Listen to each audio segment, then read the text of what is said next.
So that's another thing I got to ask, Toomp, because the world that we living in right now is just so stressful, okay? Yeah. You got cancel culture, freedom of speech up under attack.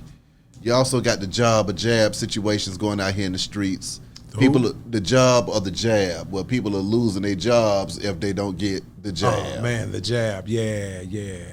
What are your thoughts on that? Because it's getting to the point now to where it feels like everything is kind of closing in on everybody. And the freedom is just not what it used to be. It's like you being told what to say, what to do, how to live, where to go. Well, I'm going to tell you, man, if you really just pay attention to what's happening now, there's it's going to be a group of people who's going to go on and, follow suit. They're going to, go on and get in that line with the rest of the sheep. But then you're going to have the other folks who say, hey, man, no matter what goes on, I'm going to still be able to live my life and enjoy my family, even if I have to buy 20 or more acres and gate that shit up and have my own community. Yeah. That's why you're hearing about Ross buying hundreds of acres. Yeah. You know what I mean? Thug got a gang of acres. Yeah. Boosie. See, I heard Lil Baby buying a lot of land. I think his mom is in real estate or whatnot. So she been flipping some of his money. I was glad to hear that. Yeah. You know what I mean? Yeah, so I'm like, all right, yo, go buy that jewelry, boy, but I'm glad you buy some land too. Come on you now. know what I mean? Get some gold. So a lot of folks are really starting to get into that mind state of, hey, man, whatever pops off around here, let me just have my own situation. Yeah. Go and spend about an extra $100,000 on some gates and, and gate this joint up. And, hey, man, whoever can afford to stay in this community and not bring no bullshit, hey, man, with these 200 acres, we can have our own community. Yeah. You know what I mean? To the point where we are growing our own food. We could really be self-contained. Like that's what a few folks really slowly doing, man. We really just watch some of the moves that cats are making because we really don't know what the hell is coming at us next. From your childhood to your adulthood right now, Toomp, what is the state of the world as you see it versus the freedoms that you felt like you had at that time? Whew.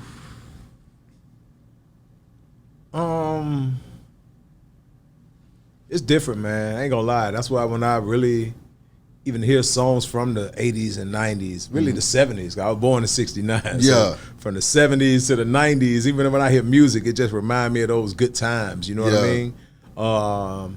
Shit, man, we used to be able to, between 10 and 14, man, we used to be able to just, like 8 of us could just go get our tents, some hot dogs, and some goddamn baked beans and just go in the woods and camp out overnight without worrying about anybody fucking with us. Yeah. You know what I mean? Of course, we felt like, hey, 8 of us, we'll jump whoever come back here. Exactly. But yeah, man, it's like certain little wooded areas. We should camp out and just kick it. So it's a whole lot of stuff, man, that I actually miss that we used to be able to do, you know, as youngsters, man. Like me being a dad now, with a beautiful daughter. Yeah. Oh, man, it's like, it's just... Yeah, I'm ready to. I'm ready to go. I'm ready to go. Boy, I'll take you out. Exactly. I'll get you up out of here. So it's just so much, man.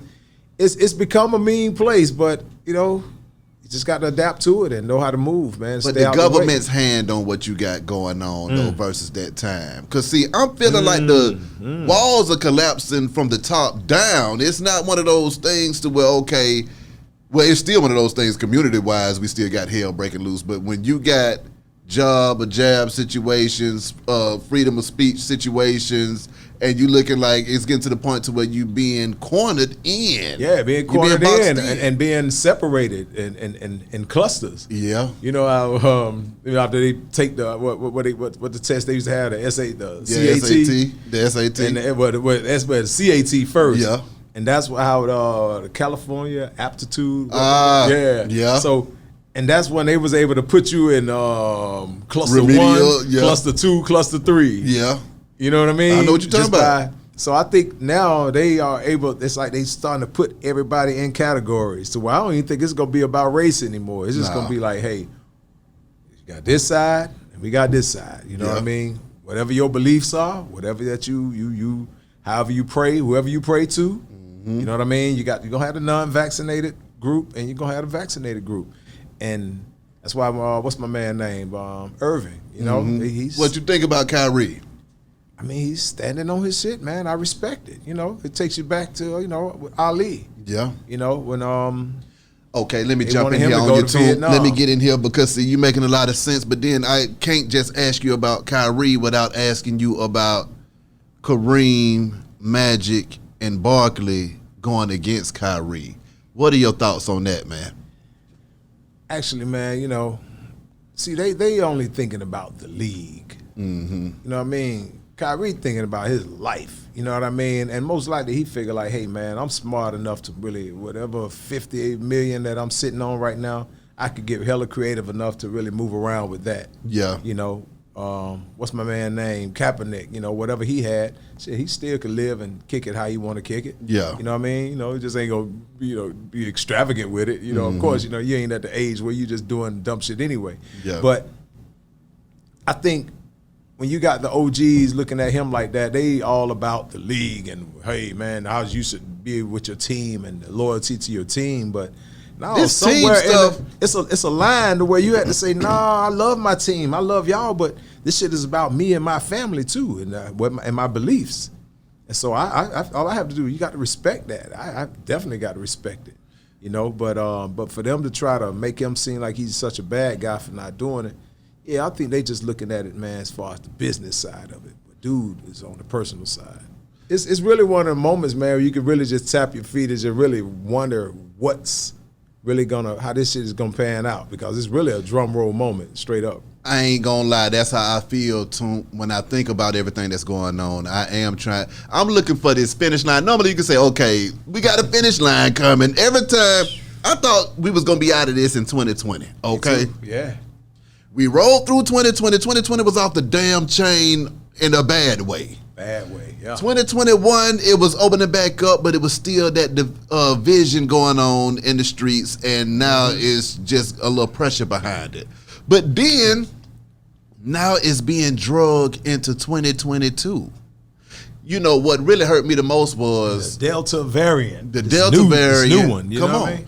What hurt me the most is when I saw those nurses and doctors in New York that were heroes in 2020 being vilified and crucified in 2021 because they wouldn't get vaccinated. And they literally put their lives on the line in 2020 to save people. And in 2021, they had their lives ruined. Yeah. And it's like, what kind of world are we living in? Does anybody not understand what's going on here? They were on the front line, so they know what they need to do. Man, I'm telling you, I think it's narrowing down to the point where it's really about being able to just be self-contained, man, and really just handle your own business, growing your own food. Like Killer Mike say, learning how to hunt. Yeah.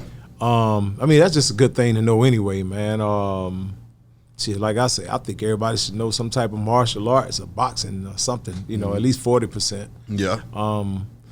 I don't know, it's just really something that really just make you, you know, just open your eyes, you know, on everything, just on how to eat, how to live, just the whole, who you should really be spending your time around. It really makes you appreciate your family too. That's true too. But see, that's what's so wild about that COVID, man, is that I was telling somebody, most of the folks who end up going through divorces or having, you know, a lot of domestic problems during COVID, was the ones whose house wasn't big enough. You know, man, you just be able to go to that man cave when it's a problem. You know what I mean? And it's just something that'll last for a while. But when they had everybody to where you couldn't come out and everything shut down, you'll start seeing how much you dislike about your wife more than how much you love her. You know what I mean? Come on. And you don't get that break, that 8-hour break, you know, up in this building or at the factory or whatever, manufacturing, wherever you work. Yeah. That 8-hour break away from your family really gave men and women balance. Yeah. That break, okay. You know what I mean? Because you got a whole another family at your workplace. Facts. So when you under this roof, man, I mean, you catching folks, man, with the coal in their eye and the conversation is kind of like, you know, the women be like, don't touch me. Yeah. Men feel the same way. Get over there. Let me go downstairs. So if your house is big enough, you can go to your man cave. Exactly. And goddamn watch, you know, what you can binge watch whatever series with your Fire Stick. But boy, Facts. a small house though, where you really can't do but so much. Oh yeah, problems. And I hope that don't happen again, because I think it's gonna be worse. Yeah. As an entrepreneur and business owner yourself, though, Toomp, can you speak to the importance of that and why you feel like you had to choose that route for yourself? Which route? Entrepreneurship and business owner. Actually, man, it was instilled in me, man, from my dad and my uncles. You know, my mom, bless her, man. She was a hard worker. She was always about, you got to get a job, got to have a job. You know what I mean? Yeah. But she even understood, and that's really the old school mentality, having a job and a hustle. You know what I mean? Nowadays, you got cats who hustle 24/7. Exactly. But from the old school cats, they used to have jobs while hustling. While hustling. You know what I mean? I know exactly what you're My talking dad about. was driving for Flavor Rich, the milk truck, but still making plays. Come on now. My uncle was driving the Pepsi Cola truck. Come on. And making plays. Come on. In uniform, pulling up. Like, hey, you know what? I'm going to be on that Buckhead area or that Arrowhead area. You know, so boom, I'm going to have that for you. But at the same time, meet me at this giant food. That's right. You know what I mean? I Take hear that shit you. off the truck, but hey, okay. And still got your uniform on. So that's that balance. So I always, like I said, I had the OGs around me just teaching me a lot about that. And I'm so glad that I leaned in that direction. You know what I mean? Definitely, I would say it was times when I first graduated, I thought about trying to get a good job somewhere. But once I tapped into my talent and knew that I had to, because it's the mind state first. Yeah. You could be hella talented, but still locked into clocking in, institutionalized, and locked into clocking in. Yep. So it's a few things, and because you got hustlers who really just stumbled up and found out what they were great at. But I knew at the seventh grade that, it's either gonna be DJing or something based around music. I knew that. That's right. But later on, I think when I first started making a little money, my dad was like, all right, man, now you got to do something with that money. You know what I mean? We're going to flip some cars. You know, we used to go to the auction on Stewart Avenue, get a car for about $800 and sell it for about 12 or 15. You know what I mean? So that was my first level of just being an entrepreneur. It's like flipping cars, man. And later on, it went into properties and houses and stuff like that. But just that, man, I think that's something that people should really instill in their kids. You know, all right, you can send them to school, send them to college, but definitely teach them about being an entrepreneur, you know. What kind of freedoms mentally does being an entrepreneur allow you to have that the average person might not be able to experience working a 9 to 5? If you want to go to Cancun tomorrow, you don't have to call and get your sick days in and ask nobody anything. If you got to tend to a relative, just like my old man, he passed in April. But I'm thankful that I was able to give him and be there. If I had to clock in somewhere, man, I would have lost that job, dude. Yeah. Like my dad needs my assistance 24 hours. Yeah. So me and my sister was rotating, you know what I mean? She'll go work and I'd be sitting over there chilling. Exactly. I had my laptop over there, you know, it's a home I grew up in. So Thanks. I'm just chilling. So I was so thankful that that's one of the benefits, man. You know, it may be your kid doing bad, okay, but you want to keep your job, you want to keep this house, so I mean, it's so many, man. I can go on, bro. And that's why I say, you know, it's some people who built for it, and you got some who may not catch on until they get about 50 or 60. But we just happen to have that mind state at an earlier age, man. Yeah. You know what I mean? Like my first level of entrepreneurship was selling candy. Mixtapes. Yeah. And that's when I understood, okay, investing in yourself. You know, I don't want to get too technical, but do what you feel. It's like I used to just make one tape for a person and sell it. And then later on, I was like, oh, shit, okay, you can buy 4 or 5. I didn't have a duplicator. So I started going to pawn shops buying a whole lot of tape decks. So I might have had like 6 tape decks in the room. And just input, output. Yeah. And I went to Turtles or either Record Bar and bought a whole pack of BASF tapes. Yeah. Normal bias.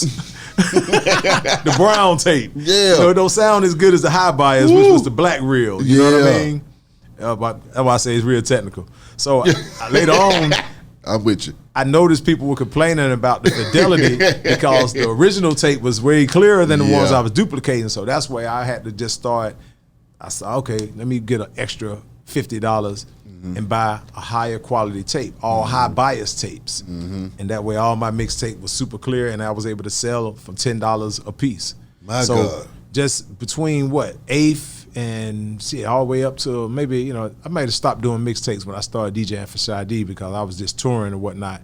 So I would say, yeah, man, from 15 to 19, yeah, I was making money off mixtapes and cutting hair. Come on. Come on. Shoot, get to the bag. Mixtape, selling hair, candy, cutting hair, and DJing parties. So we talking about four wheels turning at this point. Exactly. As a kid. Come on. So, yeah, my uncle and my dad, man, they instilled me with all that. They hit me with all that game. I ain't mad at that at all. I mean, Toomp, what you need to say to the fam out here because I know they want to hear something from you. Man, new music coming soon. Instrumental album is on the way. Yes, sir. Yeah, man. DJToompmusic.com is being built. You make a check on it now. It's there, but it's going to be a whole lot more things on there. Merchandise. Toomp is an acronym, thinking out our main purpose. That's right. I mean? I'm with that. It's a lot of merchandise going to be out, so we might have some of that on the table real soon. I'm here for it. Yeah, man. It's a lot of little things on the way, man. I keep y'all up to date on what's happening. Let's get man. it. Just good to come down here and kick it with you, man, brother. As always, let's keep it going, baby. Man, I'm here.